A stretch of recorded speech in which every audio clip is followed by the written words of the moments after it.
एक हिस्सा केएमपी से फरीदाबाद का पहला ट्रायल बेस पर चल रहा है, दूसरा हिस्सा आज खोलकर फरीदाबाद लोकसभा के लोगों के लिए बहुत सुविधा देने का काम आदरणीय मोदी जी की सरकार ने किया है।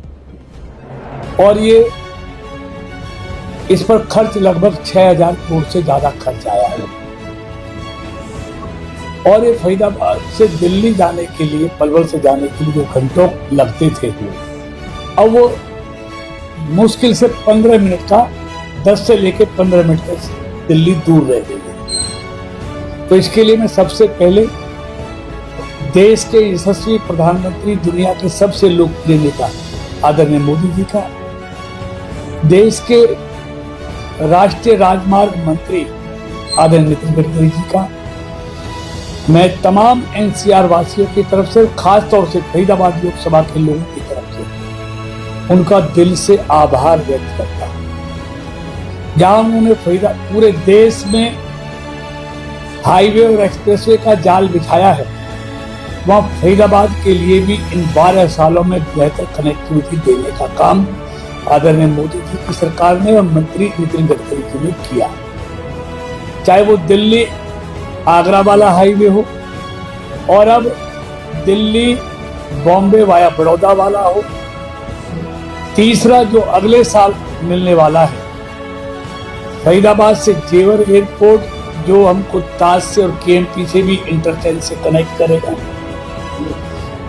फरीदाबाद से वाया मझावली ग्रेटर नोएडा, ये तमाम हाईवे देकर फरीदाबाद को देश से जोड़ने का काम आदरणीय मोदी जी की सरकार ने किया।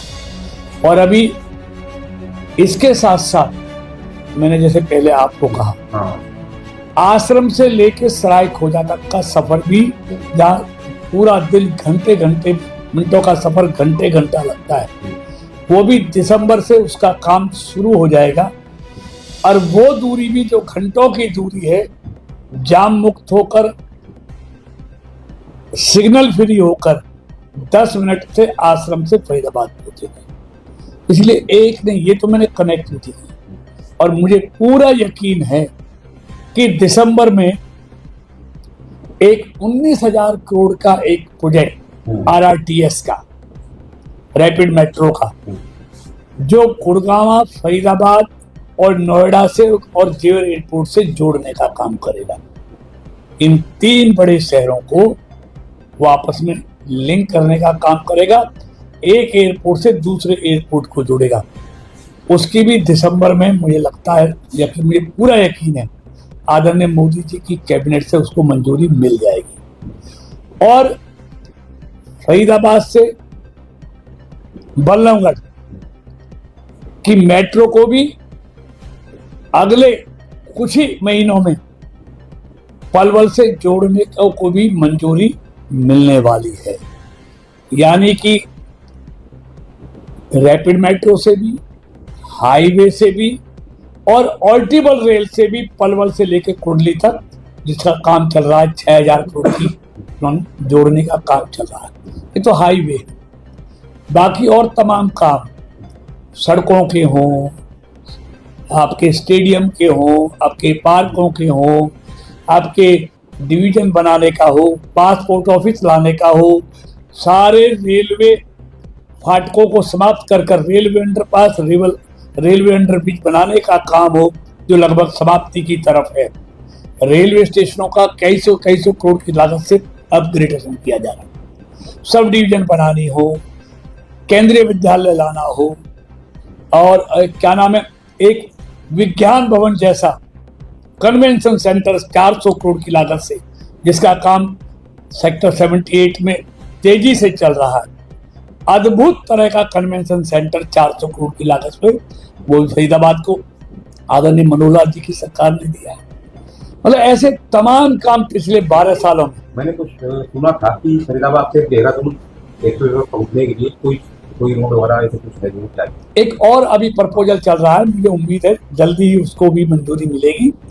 फरीदाबाद, नोएडा, गाजियाबाद, लोनी, ट्रोनिका सिटी से देहरादून एक्सप्रेस को जोड़ने का, वो 60 किलोमीटर का है। उस पर भी बातचीत चल रही है। बहुत जल्दी उम्मीद है कि उसको भी मंजूर कराया जाएगा। मंत्री जी, अगर हम बात करें उत्तर प्रदेश में भाजपा की सरकार है, पंजाब की पुल काफी टाइम से बना हुआ है, मगर नोएडा वाला हिस्सा अभी तक पूरा नहीं हो पाया। उसका देखिए मुहूर्त भी हो गया। देखिए नोएडा कितना वाले समय और देखिए हमने हरियाणा का जो 19 किलोमीटर का रास्ता था और पुल जो बनाने का वो कंप्लीट हो गया।